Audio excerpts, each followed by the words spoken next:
Good evening and welcome to That's What She Said, Danville. It's an honor to be here hosting this incredible event. Are you ready to celebrate some amazing ladies with me tonight? You bet. You just wait. You just wait. So my family has been a part of the Danville community for generations.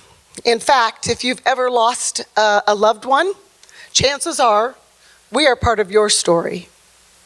Among several other family businesses, we own and operate Sunset Funeral Home and Cemetery. My grandparents were managing a cemetery in Michigan in the late 50s when they decided that they wanted to purchase a cemetery of their own.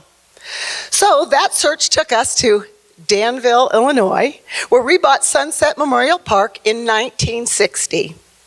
They ran the cemetery with my father and my uncle. As time went on, and my grandparents began to age, it was time for my father to take the CEO role.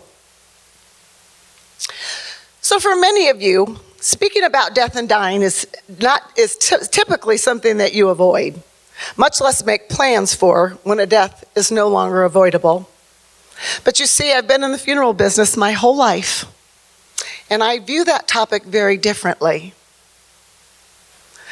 Well, I did go away to school to become a teacher for 4 years, and then I met a man and I was married to for 27 years. That didn't work out. Anybody have one of those? Didn't work out? Haven't had one of those? I call that time in my life my character building marriage, right? Anybody have those? Character building marriage. Yep, that was it. But I did eventually marry a man that loves me and supports me daily. Honey, if you're out there, thank you and I love you. Ladies, don't settle for anything less. So teaching in the classroom was not particularly for me. And so my strong desire to work with my family business and help cultivate the roots that were already planted won me over. And I began my career in 1983. Yes, I'm telling my age. I now use my teaching skills in my role as the CEO of the company. I have had that role for 15 years. Thank you. Yes, and I'm proud of it. You can talk to me. It's okay. You know, I learned everything I know from working with my dad, and probably some things I shouldn't do too, right? You have those too, right? But it was truly a blessing to be able to work with my father. I was like a sponge. I went everywhere he went. We spent a lot of our time promoting our burial vault line of business. We would fly in our company airplane all over the country, educating students and funeral homes about our Trigard brand. But I do have to tell you, when I very first started publicly speaking, I was a basket case. I was a wreck, right? I was sick to my stomach, and my dad said, you got to do the things you fear the most in order to get over the fear, right? So there he put me in the classroom. We're talking to mortuary science schools, and I would go first. And because I was just probably ill-prepared, I would steal his stories.